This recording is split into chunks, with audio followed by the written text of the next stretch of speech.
Hi, I'm Bob Spinozzi, and welcome to Small Town. You know, since we started this show in 2006, I've had the pleasure of meeting some wonderful people who either work or own businesses in town. And today certainly will be no exception. On our show, we're first going to visit a very successful private school, and then we're going to learn about the birth of an international company that, ironically, was situated on the same property where the school is now located. Now, in a little bit, we're going to meet Littleton resident attorney Bud Glavey, who was the CEO for the Cobb Poultry company that eventually became arguably the most successful poultry breeding company in the world. And Bud will take us through that journey to prominence. But first, we're going to put our thinking caps on and go to school, the Oak Meadow Montessori School, where I spent a wonderful day, and it began in the office of David Stettler, head of school.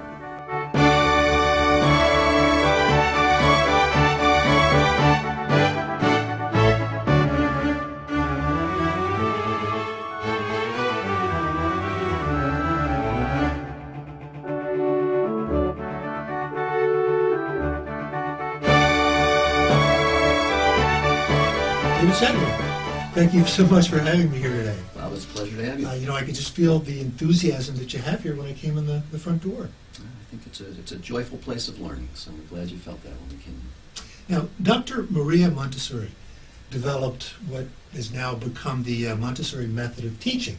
Can we get into that a little bit? We can. Dr. Montessori was one of the first female physicians in Italy, and about 100 years ago opened her first school. She got interested in the science of how children learn and observing how children learn. And unlike most educational theorists, she built her theory around direct observation. Rather than theorizing how children learn and then seeing if it worked, she spent her life observing children, observing them at their various stages of development, and then building an educational system around the way children naturally learn. Children are inherently curious. Those of us that have raised kids certainly know from our 2-year-olds or 3-year-olds or 5-year-olds always asking why this, why that, always wanting to learn. And what Dr. Montessori recognized was if you can build an educational environment that really speaks to that natural curiosity of a child, that they will inherently want to learn. They will love their work. And I think that's what you'll find when you visit and tour in our classrooms today. Our children are completely engaged in their work because the work that we put in front of them is work that is designed to meet them at their developmental stage, and they embrace it. That's what they're wired for. They want to learn. They want to learn if we can create an environment that meets them. But as you just said, it gives them the answer why to something. For instance, when I was learning my multiplication tables, 7 times 7 is 49, 8 times 8 is 64. That's the answer, but why? I'm impressed. How do you get there? Those tables. That's great. Right. It's important for students to fully understand the work that they're doing. And math, I think, is a wonderful example, and I'm glad you chose that as an example. An awful lot of the math that we teach, certainly the way I was taught in school in a much more traditional setting, it's built around teaching children how to get the right answer, which is not the same as teaching children how to truly understand math and how to have a mathematical mind. For instance, there's math tricks that we teach, and I think an excellent example is when we teach children, for instance, to divide fractions. In many schools, we teach children to divide fractions by teaching them the trick, which is if you turn the second fraction upside down and multiply them, you get the answer that you want. Right? A half divided by a quarter is 2. Children can learn to get answers that way very quickly without having any idea what it means to actually divide a half by a quarter.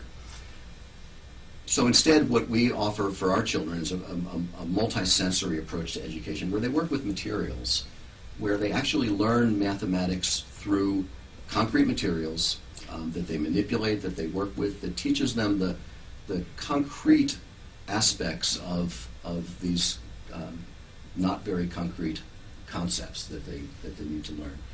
So ultimately, when it comes time to learn how to do division of fractions on paper, it's obvious to them. They understand why, as opposed to just understanding the trick.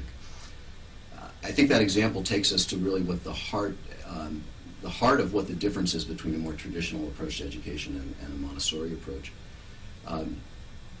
The traditional approach to education, which is really for the past 150 years, schools have looked pretty much the same. It's been what some folks refer to as kind of the factory model of education, and it's built around the idea that children are an empty vessel, and the teacher is the full mug of knowledge, and the teacher pours that knowledge into each child's head. And if your approach to education, if that's your primary purpose of education, is to transfer some specific finite amount of knowledge or information from an adult to a child, you'd set up a school in a way to do that. I think the primary purpose of Montessori education, as Dr. Montessori envisioned it, and as I believe we carry it out here at Oak Meadow, is that the primary purpose of education is the development of the whole child into their fullest potential as a human being. A child isn't an empty vessel, and our job as adults is not to transfer information to them. We believe that our job is to creatively design an environment where children can explore and discover and become who they can become. And so rather than our teachers covering a certain body of material, we believe that the teacher covering material isn't the point. Children uncovering and discovering. David, is there any evidence to support Dr. Montessori's theory on this? In the last 10 or 12 years, there's been a full body of neuroscientific research that has enabled us to really much better understand what goes on in the human brain. And a lot of what we have learned about the way the brain works, the way people learn, really bears out what Maria Montessori knew and understood from her observations of children. The human brain is essentially, you could think of it as maybe a three-dimensional circuit board that wires itself, which is the interesting aspect of it. The brain is made up of something on the order of 100 billion neurons, nerve cells, that are wired together through what are called synaptic connections, synapses. Children are born with many more neurons and synaptic connections than they have use for. And what happens throughout childhood and well into adolescence is that synaptic connections that are used become strengthened and multiply, and those that aren't used get pruned away. And there's been very clear evidence that the best way to really strengthen and use those synaptic connections is through multisensory learning. So, going back to our earlier example about learning how to divide fractions, if a teacher tells a student how to divide fractions, they only activate a very small portion of their brain through hearing that information. If, on the other hand, you learn how to divide fractions by using your whole body and using your hands and using all your senses, working with materials, manipulating materials, learning through your eyes, your ears, collaborating with another student, teaching a younger student at the same time, all of those various aspects of your brain, all of those different synaptic connections, neural networks get activated, which become strengthened. If ultimately what we're looking for are young people to grow into adults with fully formed neural networks in their brains, we owe it to them as children to be in an environment which is not sensory deprived, but it's sensory rich. And again, when you walk through our classrooms, what I think you'll notice is all of our children learning through all of their senses.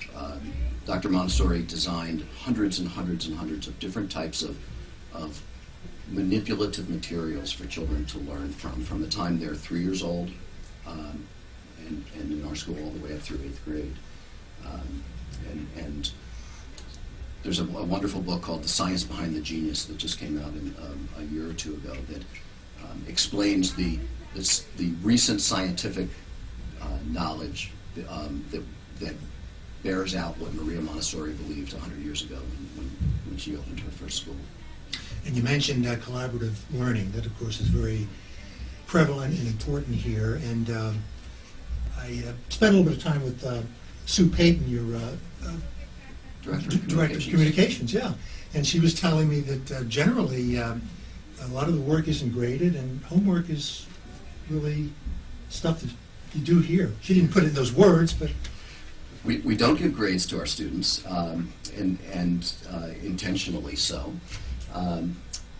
We believe, Dr. Montessori believed, and there's, again, a lot of recent evidence, studies that show that this is true. Students learn best when they're intrinsically motivated to learn, rather than when they are extrinsically motivated. Grades are an extrinsic motivation. Grades are my way of telling you that you did a good job. And if we motivate our students through extrinsic means, instead of them having a love of learning, what they have is a love of rewards. When our children grow up, they're going to be in a world, a society, careers that we just haven't seen. We don't know what it's going to look like. And what we do know is, as fast as things are changing in our world today, they'll be changing even faster when our children grow up. Our children must be lifelong learners. They're going to have to be able to know how to learn and want to learn. And that learning needs to come from their own intrinsic desire to learn, which we know young children have before they ever get to school. Young children are intrinsically motivated to learn. Why shouldn't they be intrinsically motivated to learn even after they've come to school? There's an interesting study that shows that if you extrinsically motivate children to do something, they will do more of it until you take away that extrinsic motivation, at which point they will now do less than they would have originally. There's a study of reading where children were rewarded, paid for reading books. They read more books while they were being paid. When they stopped being paid, they read fewer books than they read before the study started.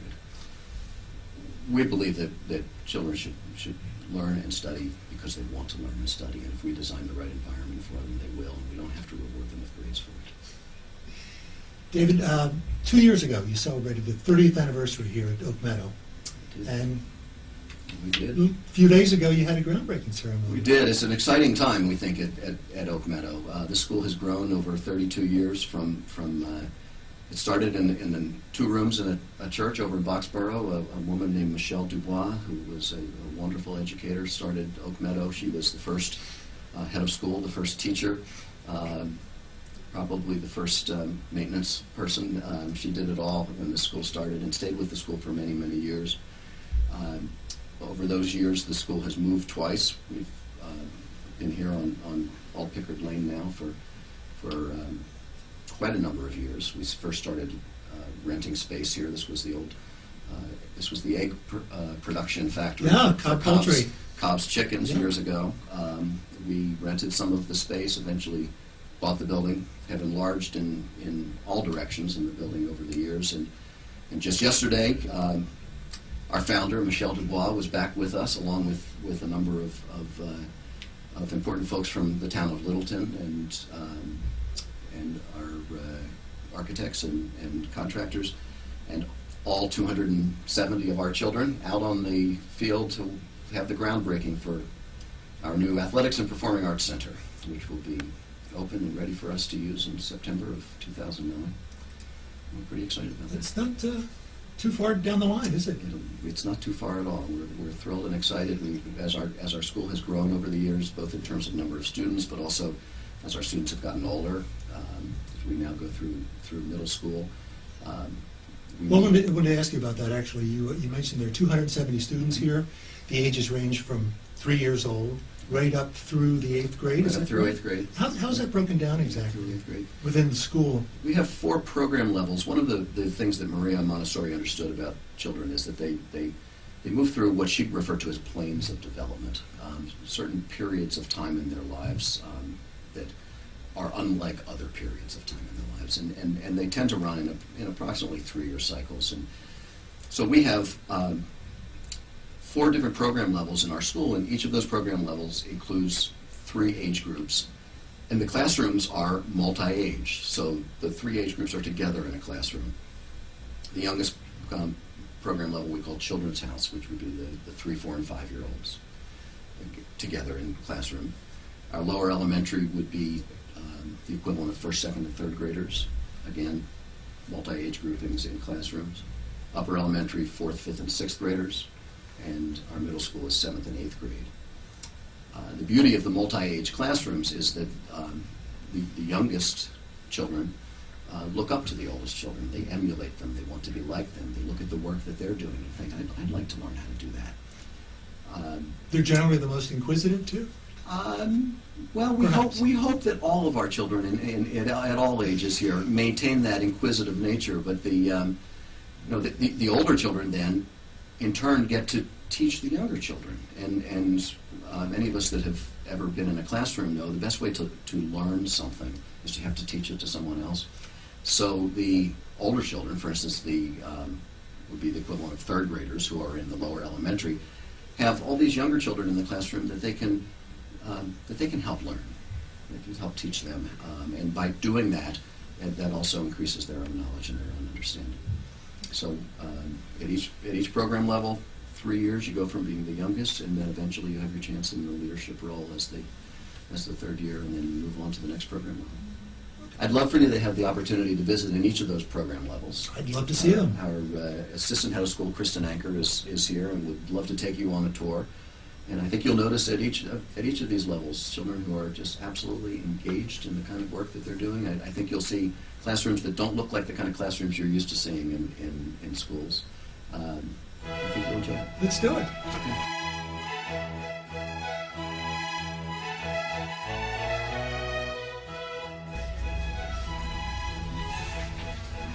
Hi, Kristen. Hello, Bob. How are you? It's very Good nice to to meet meet you. you. Yeah. Welcome to Oak Meadow. I'm excited. I'm really excited for you to see our In classrooms. fact, I do feel like it's my first day of school. Very good, very good. Well, we're going to walk right this way. Okay. So, Bob, this is our Children's House classroom. This is where it all begins. This is ages where it all 3 begins. through 5. Right. And a lot of our 5-year-olds turn 6. Okay. Right.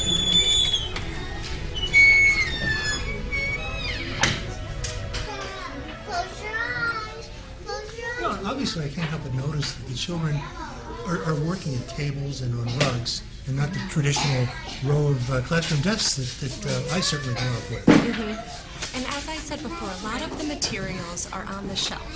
And those are materials that children can choose from. And then they can choose if they want to do that work on a rug or on the table. And usually that work will be presented and told by the teacher that this is a great work to do on a rug. You might want to invite a friend to do this work, or this is a great work to do at a table. So the students know which works can be done on the rug and which works can be done on the table.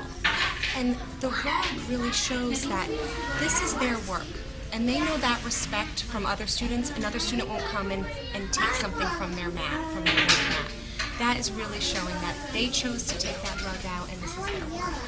Now, as they're here for this 3-year period of time, they're all together in the same classroom as they get through?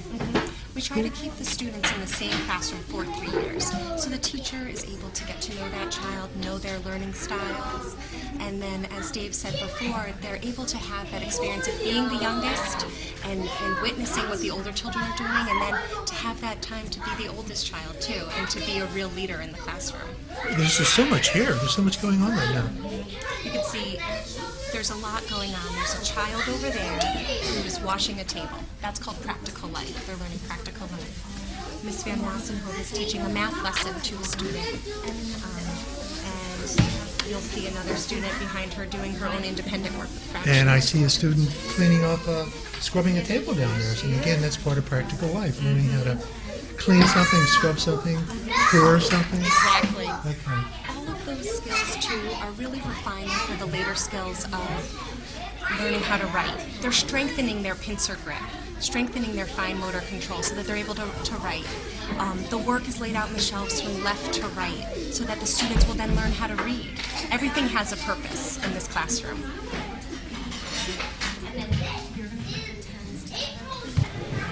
These are 2 third-year Children's House students that are working on a cubing chain. So they are labeling all the numbers 1 to 1,000 on this cubing chain. And they're working very hard to count and then label the numbers to see the cube of 10. This is our lower elementary You see first, second, third graders in this classroom, and there's 2 head teachers in this classroom. Okay. So this is grades 1 through 3, Grades 1 through 3. and there are 2 teachers at a time. In this classroom. Okay, great. So you'll see some of the students are working at this table, and a lot of the students will be working on different classes or lessons or projects at the same time. So if you get a glimpse of what they've been working on. So this is kind of what Dave was telling me, that there's so much here that's just hands-on. You're not seeing traditional textbooks here. You're doing things with your hands, you're thinking about things. Right. A lot of the work that comes in is the preparation of the environment by the teacher. So the teacher's preparing the environment so that the child can go through, choose some lessons, choose some work, and work with a friend, and then follow through the curriculum. So the materials are actually set up on the shelf to go in order through the curriculum. So the students can choose different works from most simple with a first grader to a more complex third grader. Is that throughout the whole school system or only in the lower elementary? Throughout the whole Montessori system is set up in that prepared environment. That's what we really focus on. Free the child's potential, and you'll transform him into the world. Bob, I would like to introduce you to Elizabeth Wise. Elizabeth. Hello. How are you? How are you today? Nice to meet you. Yeah. Good. And the children here doing math. Yes. And it's the math Montessori way. Could you show me how they do that? The Montessori math curriculum, it goes from concrete to abstract. So they start using the materials. For example, it's very sensorial, so hands-on. So they manipulate materials with units, tens, thousands, hundreds. They all have a color, and it goes from more abstract. So eventually they will be memorizing what they were using on the materials in the first place. So this helps them not memorize the material in the beginning. They understand how they get the answer going through the process of the problem. So you know why you're getting the answers. Exactly. Basically, is what we're talking about here. Exactly. So the checkerboard we use for multiplication. So they're multiplying, they can multiply up to 4-digit numbers, multiply by 4-digit numbers up to the 100 millions. So it's all color-coded with units being green, tens being blue, and hundreds being red, and thousands green, and so on. And that's the pattern. Never help a child with a task at which he feels he can succeed.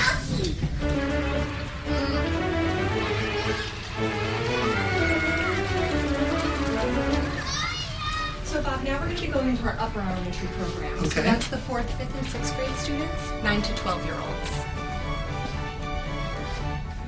Well, Bob, I want to introduce you to Sarah Wynn. Sarah's one of our upper elementary teachers. Hi, Sarah. Bob, nice to meet you. I'm Sarah. Yeah, and you're with the 4th, 5th, and 6th grade Right, students 4th, here. 5th, and 6th grade students here at Oak Meadow. I'm one of the 3 teachers here.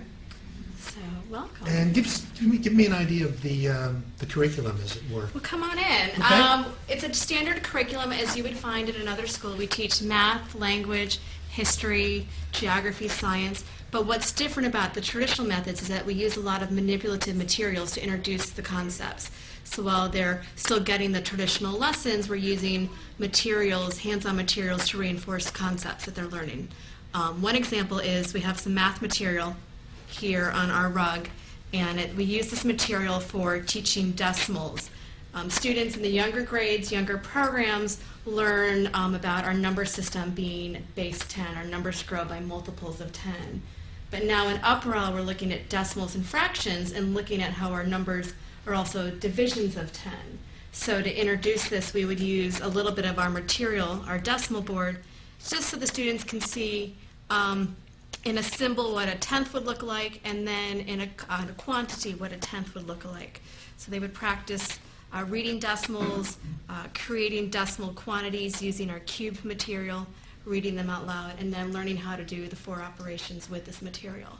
Now, so you have a little lull in your schedule here right now, I but do. not for long. They're off in Spanish, music, and drama. So Tuesday afternoon, I get a little bit of a break, but usually they're with me throughout the day.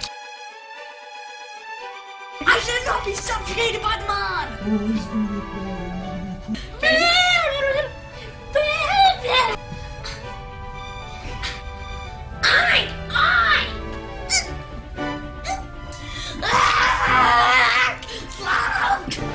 We are making carrot trumpets and carrot asparagus slide flutes. And with the bell peppers, we're making bells for our trumpets, which ultimately look like this. And then the slide flutes, who has a slide flute? Yeah, I do. Slide flutes look like this. And they're really cool. This one's a little loose. Try another piece of asparagus that's thicker. That's not getting a good seal. Okay, Zach, are you ready? Wait until I'm holding it in the right position before you touch the drill trigger. Okay, you ready? All right, here we go. Nice and slow. We'll go at it the other way. Try not to spray the camera lens. Here we go. All right, good. I got sprayed there. So you're going to take a carrot peeler. You're going to bevel out a little cup in there so you can buzz. And then you're going to take this and use the carrot peeler again to cut a hole that's this size. Okay? Go to the kitchen, you can do that there. Cleaver just so I can cut off a bit of this. Actually, if it's nice and hard, it's better, but it's too thick there. Yeah, it's a There you bit go. too thick. Okay. Perfect. There you go. Where's Wow? Now try not to puff your cheeks out, and you're going to better sound. Excellent. Now, look, Ethan, I'll show you one more thing here. Ethan, you can cup it. You can make a cup mute like this if you want to scoop out this instead of that. Okay? You just hold it like this. Wow, wow, wow, wow, wow. So this is our middle school area, and we are going to actually walk right into an algebra class with our 8th grade students. Okay, great, great.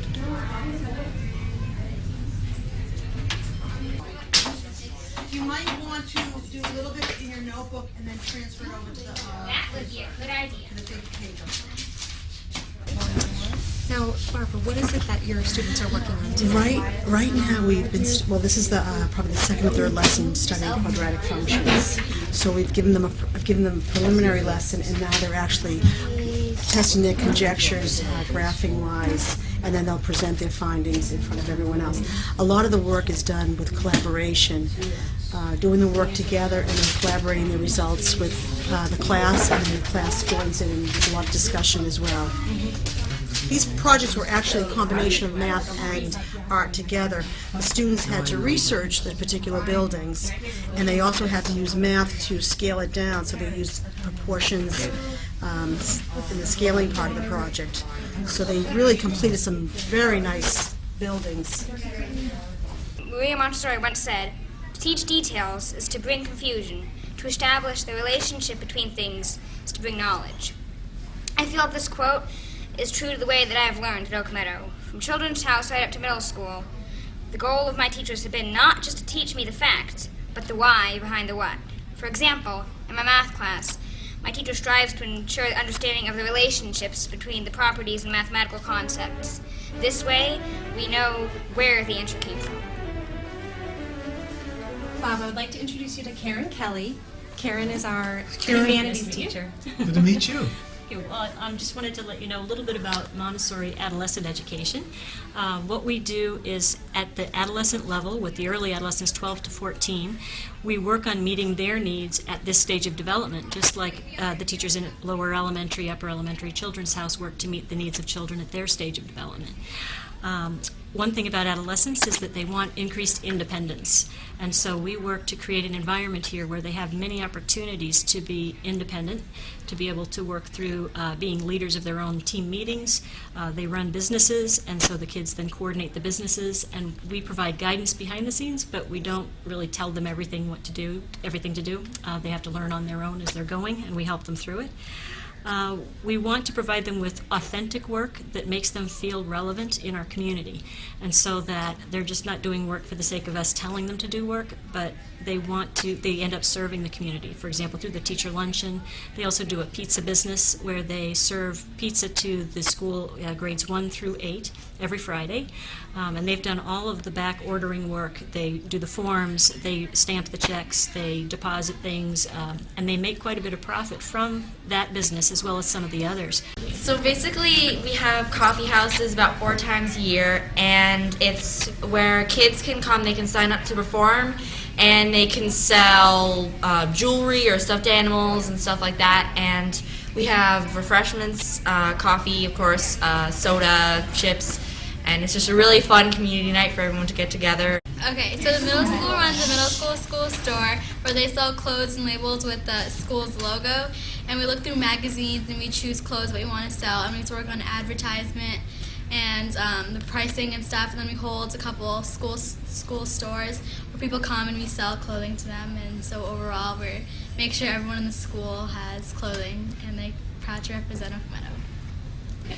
Okay, so we're on a business called Coffee Sales, and basically on Monday mornings we get here 45 minutes before classes start, or before we usually do, and we set up kind of a coffee stand, and we sell coffee and baked goods to help raise money for just financial aid for school trips and everything, and it's a lot of fun. We've been on it, this is our 2nd time now, and I really enjoy it. Yeah, so pretty much what we do is we'll make certain lists of what we have to bring in, and as Zoe said, you come in 45 minutes before everyone else comes, and then pretty much we have 2 lists. One's that says things we have to do before we come in the school, so which is done the Friday before that Monday, so which is like cleaning the coffee pots and putting out like the sugars or napkins, and having a table set up so that right when we get to school we can just start selling. And then we have another list that says what we have to do after we're done, which is pretty much cleaning everything up and where everything goes. Yeah, that's Coffee Sales. So one of the businesses that we do is called Teacher Luncheon, where a few of us find recipes either in books or off the internet, and we find the ones that we want to make. So then, once we've got our date and all the recipes, we get to go to the store and buy the food, then make the food for the teachers, and we serve them, and it's a community thing that we do for the teachers. Now, I understand that you also contribute to some charities with some of these profits that you make. Yes, the kids do. They choose themselves what they'd like to do, how they'd like to spend the money. We have 2 students or 2 children that we sponsor in other parts of the world. One is in Ecuador, and the other is in a northern Indian. Actually, it's a Lapsang is the Buddhist monk who helps these Tibetan children. He's helping them start a school, and so we sponsor one of the children in this Tibetan school so that they can keep the Tibetan culture alive for those kids. The kids also will sponsor people through kiva.org, and it's an organization where there are entrepreneurs around the world who are trying to start small businesses, and even $25 as a sponsorship will help them get going, whether it's to help buy cattle or to help start a beauty salon, and these are, again, people from all over in developing countries around the world. And so the kids enjoy knowing that their money is going right to that person through that organization. This is absolutely fascinating to me, because I can see where the Montessori philosophy approach, a typical 7th or 8th grader would probably be wondering what the real world is like. Here, they really are in the real world. So we just went to a conference, 6 of us, we were chosen to go to this conference called Montessori Model United Nations, and basically it was like a version of the UN for Montessori students, and we wrote resolutions in our groups, we had different councils, and we voted on them, and they were sent to the real United Nations, and they're going to like look at them and decide whether they really want to do them or not. So it was a really great experience because we got to like actually make like a change kind of in the world, or feel like we were, and we put in a lot of work, and it was really fun. We represented Chile and Peru. Me and my partner Peter were on the Peace Building Commission, and Gabby and Pooja were on the Human Rights Council, and Nina and Chris were on the International Atomic Energy Agency. And So we all were very successful in our resolutions, and we had lots of fun. Every year the middle school goes on 2 pretty big trips. So at the beginning of the year, we go up to Maine to a place called Camp Kiev, and we do a bunch of team building exercises really to get us so that we're a really tight-knit group, and it helps us to learn how to rely on each other and helps us, deal with situations like bullying and stuff like that. So it's kind of school without the academic subjects. And then at the end of the year, we go to various places. So last year, the middle school went to Colorado, and we did an archaeology place at Crow Canyon. So we learned all about how archaeologists work and stuff like that. And this year we are going up to Atlanta because we're doing a unit on civil rights. So we're going to do a big tour there and learn all about that. And the trips that we do sort of help with that, taking them out into the world. Not only do they go into the local community to do some shopping for the teacher luncheons, they'll also have mentors at different times in fields that they're interested in. They will have to seek out someone in the community that will allow them to go deeper into some kind of passion or interest that they have. And so they connect also with adults that way. Our kids are very comfortable talking with adults, and they just enjoy, we hear this from our alums that come back, that they just really are comfortable talking with teachers and other adults in the world. Work is necessary. It could be nothing less than a passion. A person is happy in accomplishment. And I wrote a paragraph on how Montessori has to do with working. So Montessori has a lot of work involved. Children's House through 8th graders have work. Children's House students especially love to work. Since my mother is a Students' House teacher, she tells me all about the students love working. They also learn from the older ones like us, but we also learn from them. Thank you so much for being here at Oak Meadow today. I had a great time at the whirlwind tour. I hope I'm able to process everything that you've given me. Well, you're welcome to come back whenever you'd like. Our doors are always open. That's right, actually I would. I'd like to come back when the new editions on September. Wonderful. Thank you again, Kristen. Thanks. Okay, bye-bye.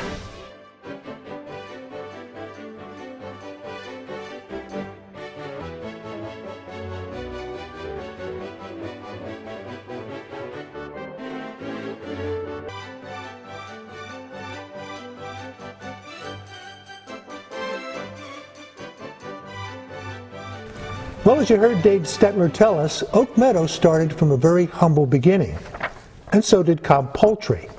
This business was started by a young man fresh out of school who took out a loan to buy the old Pickard farm off Route 2A, and the rest is history, as we'll find out from attorney and former Cobb CEO, Bud Glavey. Bud, thank you very much for being here with me today. Oh, I'm delighted to be here. Pleasure to have you here on the show. Now, 1916, Robert Cobb Sr. buys the old Pickard farm in Littleton, and my God, that was the start of something very special. It sure was. And originally, the farm was used to raise and produce marketing type birds, and they had a lot of wholesale business, and they had roots in Boston, which they went to on a retail basis. And that went on for quite a few years and developed a very good marketing bird, which was totally different from the bird that we'll be talking about later. Now, they were selling eggs at that point, too. They were selling eggs, wholesale, retail, and all that kind of business, yeah. Were they connected in any way to the old egg receiving station in Littleton?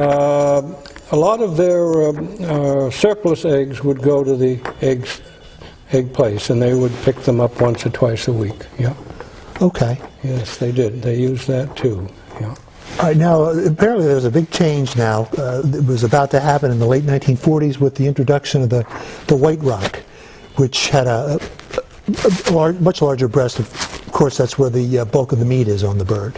Right. The market egg birds were not they were more of a thin bird, and the white rock had a potential of a bigger breast and a better feed conversion.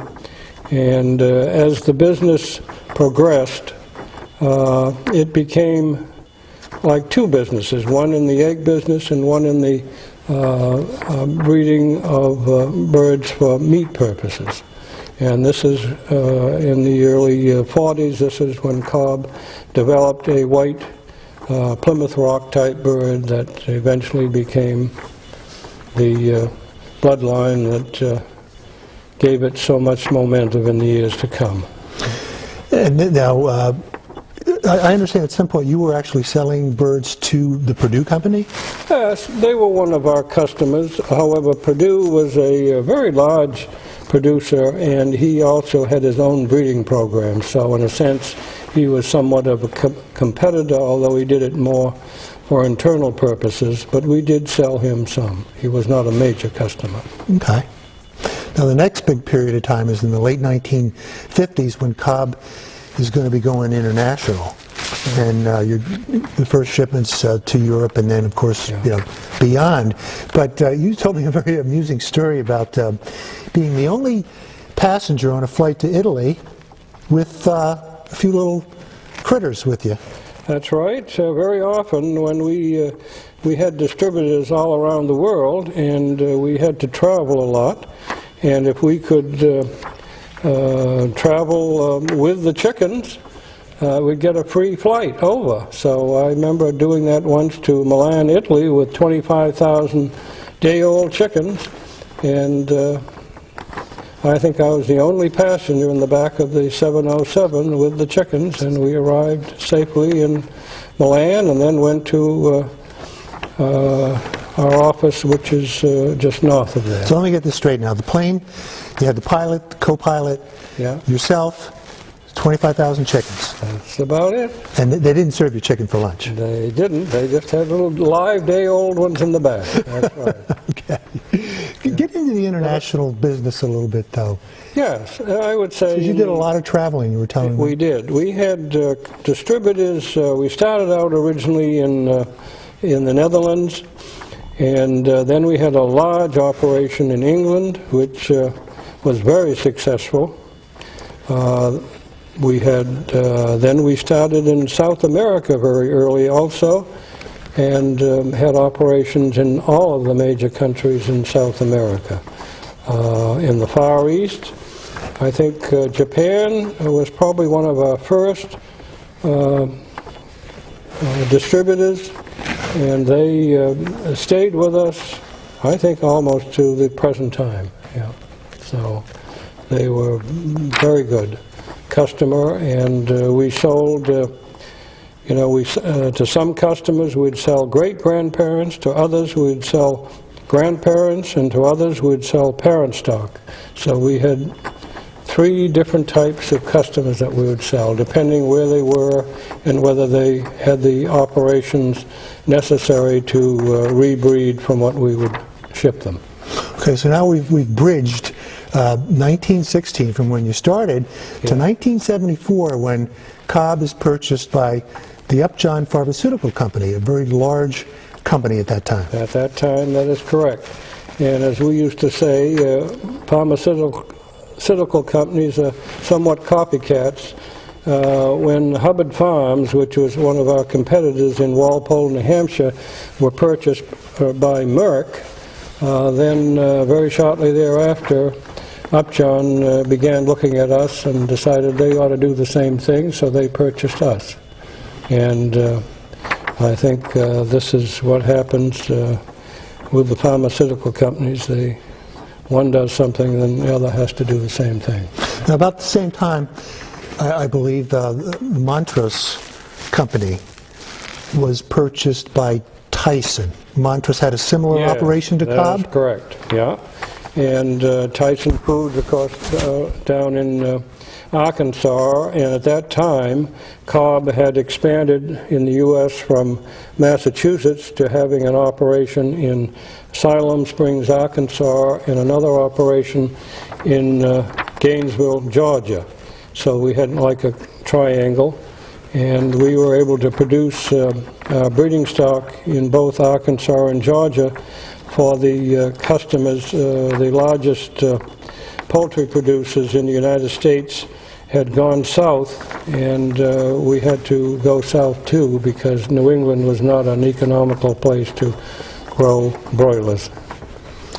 So we have, and Cobb still has large operations in both Georgia and Arkansas. Well, Cobb and Montrose is one company now, and they're owned by Tyson, I believe. That is correct. And Tyson, the Upjohns were, of course, merged with Palmacier from Europe, and then that combined company was picked up by Pfizer, and Cobb was a part of that, and the 50% of Cobb that Pfizer still owned was picked up by Tyson. You know, this is what a great story. It's something that the people in this town should really be proud of. Really, Cobb, for all intents and purposes, becomes part of Tyson now, just like Very Fine became part of Kraft Foods. And for all this to happen in one small town, that's incredible. And as we often say, is if you buy a chicken in the supermarket today, and it was true for several years, the chances are that the bloodline, 1 in 4% that you are picking up a Cobb chicken with a Cobb bloodline. Incredible story. Yeah. Look, thank you so much for spending this time with me. And I'm sure the viewers enjoyed this time here as well. All right. Thank you. Look, I hope you enjoyed today's show. I certainly enjoyed doing it. You know, I talk to people in Littleton who are very prideful and marvel at the fact that we live within a metropolitan area, yet still have farms, productive farms. And to look at the yield from the old Pickard farm, a wonderful school, and a worldwide corporation, kind of makes you feel proud. Well, thank you for watching, and I'll see you next time.